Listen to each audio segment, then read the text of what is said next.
안녕하세요, 배성훈입니다. 제가 앞선 영상에서 2020년 매출 동향에 관련된 말씀을 드리면서 온라인 마케팅에 조금 더 집중을 해 보십시오, 그런 말씀을 드렸거든요. 그런데 지금 영상은 1인 샵 원장님께 해당되는 영상은 아닙니다. 그런데 샵에 선생님이 한 분이라도 한 분 이상이 계신 그런 샵 같은 경우에는 선생님이 온라인 마케팅에 참여를 해서 직접 샵으로 홍보한다든지 그런 젊은 선생님들이 있으신 그런 샵들이 있습니다. 그런데 사실 이게 정말 생각보다 높은 빈도로 선생님과의 온라인 마케팅에 관련된 문제가 생기는 경우가 있어요. 그 예를 하나 들어드리자면, 선생님이 입사를 해서 이제 물어보니까 저는 블로그도 좀 많이 해봤고 뭐 페이스북이라든지 유튜브 같은 것들도 좀 잘해요, 그런 선생님들이 계십니다. 특히 20대에서 30대 초반 선생님들이 그런 분들이 많죠.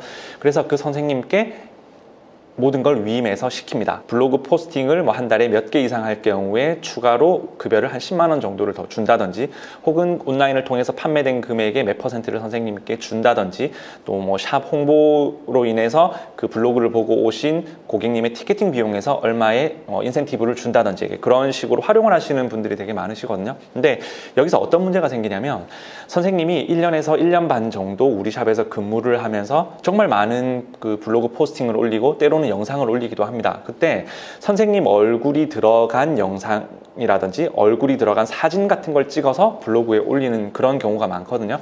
그래서 그 선생님을 보고 샵을 찾는 사람들이 생각보다 적지 않습니다. 그런데 이 선생님이 퇴사를 했을 때 문제가 되는 경우가 몇 건 사례가 있었거든요. 퇴사를 하고 나니까 선생님이 내가 근무했던 이곳에서 올렸던 그 포스팅에 나의 얼굴과 나의 초상권과 이런 모든 것들이 올라가 있으니 이제 삭제를 좀 해주십시오. 저도 제 나름의 다른 곳에서 일을 해야 되고 또 제가 혹은 샵을 차려야 한다든지 그런 문제가 생겼을 때 원장님께 그동안 썼던 글들을 내려주기를 요구를 하는 경우가 있습니다. 그러면 원장님들께서 이렇게 생각하시죠. 어차피 나에게 고용이 되어 있는 상태에서 포스팅을 올린다든지 그런 영상들을 찍어서 올린 게 아니냐, 그러면 그 영상들의 저작권이나 이런 것들은 우리 샵으로 귀속되는 게 맞다라고 생각을 하세요. 근데 이게 나중에 선생님이 소송을 걸어온다든지 이렇게 됐을 때 굉장히 문제가 좀 복잡해집니다. 그래서 계약서가 반드시 필요합니다.